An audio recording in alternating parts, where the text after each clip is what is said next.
He last performance of The Phantom of the Opera had concluded just an hour ago, yet the lights of Broadway still shone brightly, reflecting off the sidewalks dampened by the recent rain. It was 1 in the morning, and I, a writer in search of inspiration, wandered aimlessly through the deserted streets of New York.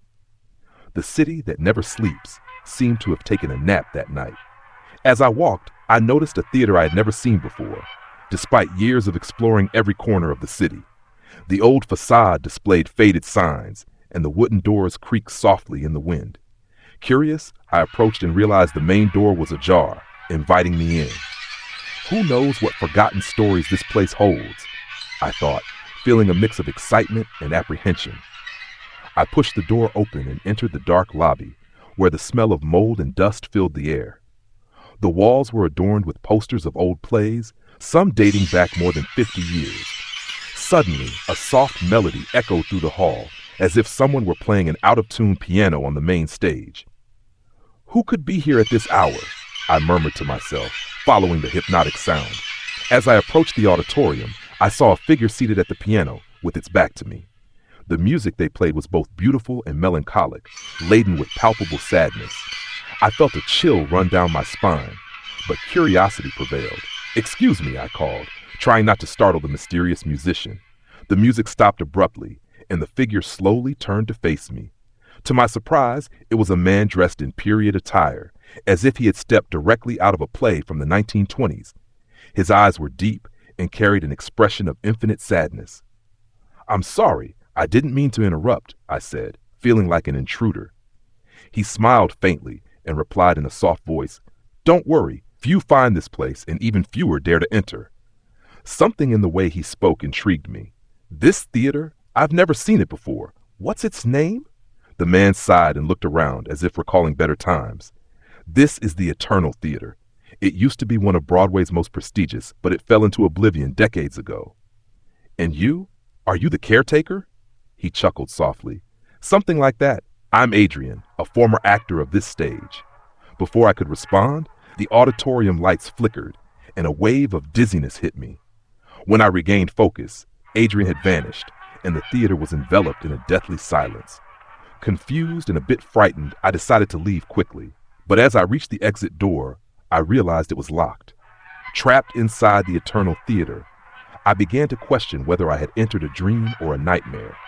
Little did I know, that night would be just the beginning of a journey that would challenge my understanding of reality and force me to confront the ghosts of the past, both literal and figurative. Aquí está el texto repetido conforme solicitado. Trapped in the Eternal Theater, I tried to stay calm. The darkness seemed denser, and the silence was broken only by the distant sound of dripping water. I decided to explore the place in search of an exit, or at least answers. Walking through the narrow corridors, I came across a slightly open door leading to a rehearsal room. In the center was a large mirror, framed by old-fashioned lights.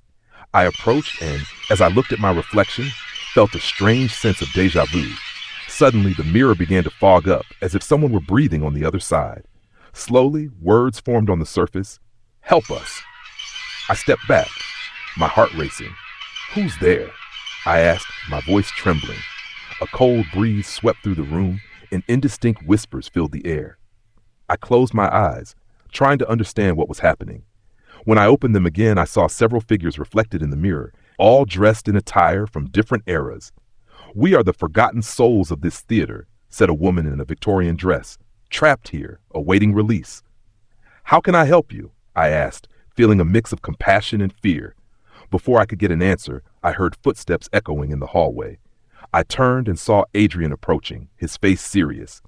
"You shouldn't be here," he said, his voice laden with concern.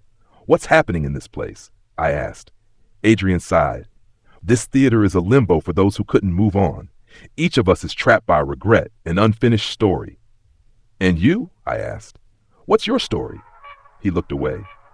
"I was the lead in a play that never premiered. I died the night before the opening, and my spirit never found peace." I felt a pang of sadness for him and the others. "How can I help you find peace?" Adrian looked at me. "You must perform the play that was never presented. Only then can we be freed." I swallowed hard. "But I'm not an actor." "You're a writer," he replied, "and this is your story now." Before I could protest, I felt a vertigo, and the room around me began to spin. When it stopped, I found myself on the main stage, the lights shining brightly on me. In the audience, the lost souls waited silently, their eyes fixed on me. The weight of responsibility fell on my shoulders. I needed to give them the ending they deserved. I took a deep breath and began to recite the lines that magically appeared in my mind, as if they'd always been there. As the story unfolded, I felt a deep connection with each character, their pains and desires. The play spoke of love, loss, and redemption, universal themes that resonated in my own heart. When I reached the last line, a sense of peace filled the theater. The souls in the audience smiled, and one by one, they began to disappear, freed from their ethereal prison. Adrian appeared beside me, a look of gratitude on his face. "Thank you," he said softly. Before I could respond, everything around me went dark, and I felt as if I were falling. I woke up startled, finding myself back on the sidewalk in front of the theater. The Broadway lights shone as before, and the distant sound of traffic filled the air. I looked at the theater, but it was no longer there. In its place was just an empty lot, surrounded by scaffolding. I wondered if it had all been a dream, but deep down, I knew it had been real. The souls of the Eternal Theater had finally found peace, and I had a new inspiration for my stories. The days that followed that night were marked by a constant unease. The bustling streets of New York, once so familiar, now seemed to hide secrets at every corner. The Eternal Theater had vanished, but its presence still lingered over me, like a persistent shadow. I decided to investigate further. I visited libraries, consulted historical archives, and spoke with old city residents. I discovered that during the Jazz Age in the 1920s, there had been a theater on Broadway known for its innovative and bold productions. However, after the tragic death of its lead actor on the eve of a major premiere, the theater closed its doors and was slowly forgotten by time. The plays that were to be presented there never saw the light of day, and the artists involved were trapped in a limbo, their unfinished stories echoing in the walls of the abandoned theater. It was as if the building itself had been erased from collective memory, existing only in legends and whispers. I reflected on what I had experienced. Had my presence that night allowed those souls to find peace? Or had I merely been a spectator of a ghostly performance, destined to repeat eternally? The experience profoundly transformed me.